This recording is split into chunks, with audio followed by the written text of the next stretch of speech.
Greg Hardy. Didn't have to make 265. Comes in 290 something. He was looking good early. Had some nice jabs. But this dude, nasty left hook and puts Greg Hardy out. And listen, guys, who am I to get on someone's journey? But up to this point, I've always been on Greg Hardy for beating out of women, so I'm going to continue to do it now. I think it's like kind of one of those the ball never lies kind of situation. Like, I think Greg can come and go into boxing, out of boxing, into bare knuckle, out of bare knuckle, into MMA, out of MMA. I think that like the athlete gods are just always going to him. He's done his time, I think. I mean, he had his, he had his repercussions, the losing his NFL career and all of that stuff. But if he did what they say he did, I think he's just over a long period of time getting what he deserves. And I've never liked his attitude, never liked his personality.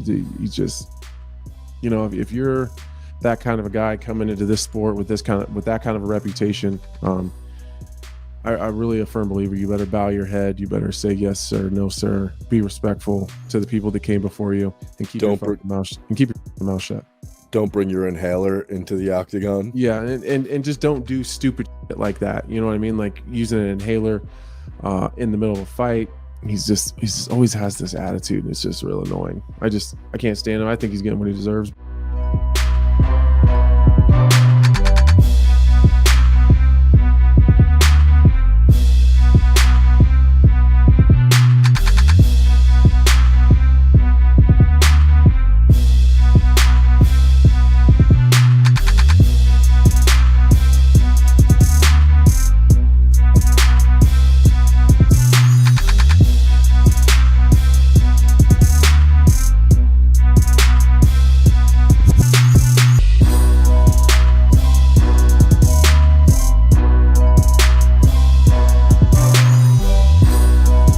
Moment where I was, telling myself like, oh man, like even I was saying to the corner before he even got my back, I'm like, God, he's not even that strong. But then I was still giving him the benefit of the doubt. I was like, maybe he's baiting me for something, and I still showed him a little too much respect, I think, and I didn't back myself enough in them areas. Where I think, like towards the end, I was just like, stuff this. I'm just gonna, if he wants to wrestle, I'll just bowl him over and turn him over. And that's exactly what started happening. Where I think I played that a little bit too safe earlier, but I mean, I was going through them moments where I was like, I'm sweet here, and then I was just boosting up the crowd and stuff like that. But again, I think I could have done a little more in some of them situations, which obviously, again, I'm the type of guy. That's just how I am. I'm my hardest critic. I always am, always will be. I was going, no, this is nothing. So I started realizing, especially towards the end, that he didn't really have much for me. I thought he'd shoot more and all that type of stuff, which kept me a little more hesitant on the feet, which I was still trying to play my game, but I could have done a lot more.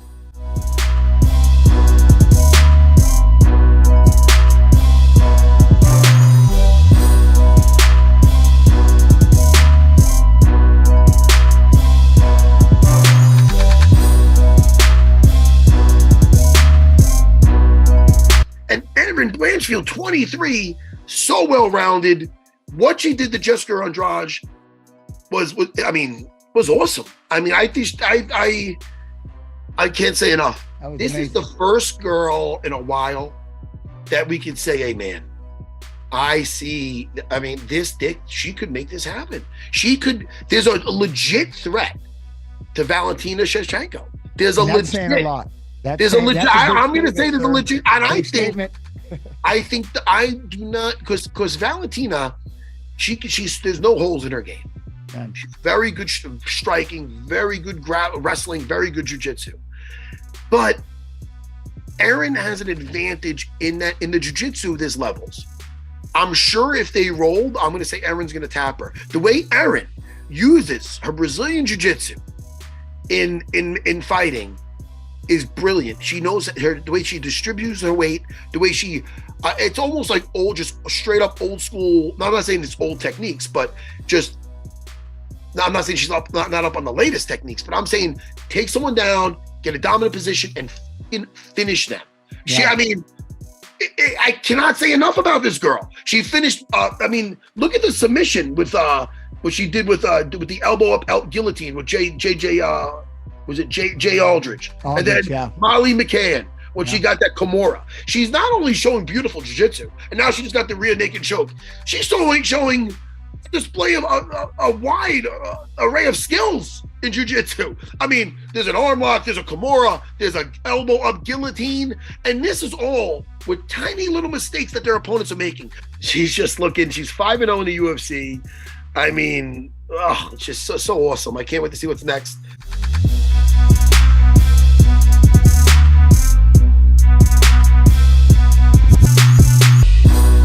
Gane is a giant version in a lot of ways of Jon. He throws the front teep to the knee, right? Those stabbing teeps to the knee. He's awesome and brilliant in the clinch with the knees and the elbows off the break. Jon is the master of elbows. I mean, he is the guy, that really, orchestrated him in a level we had not seen. The spinning kicks, the jump kicks, the flying knees, they both do the same thing. They both fight ambidextrously. And the real question here is, Cyril is finally fighting someone longer than him.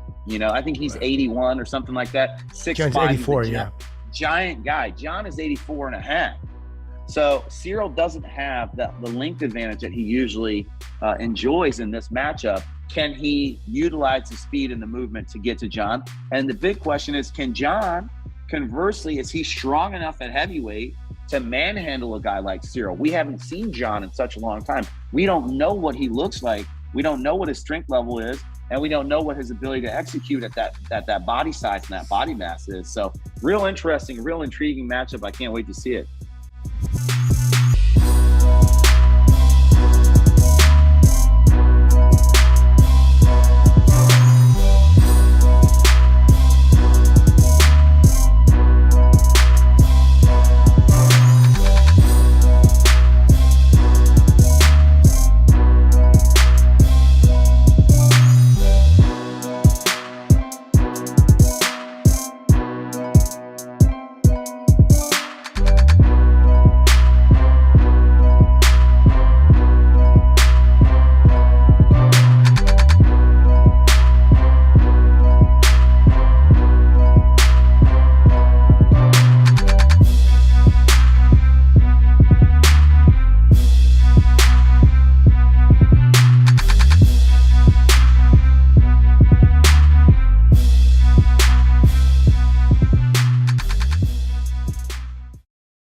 Why are you crying?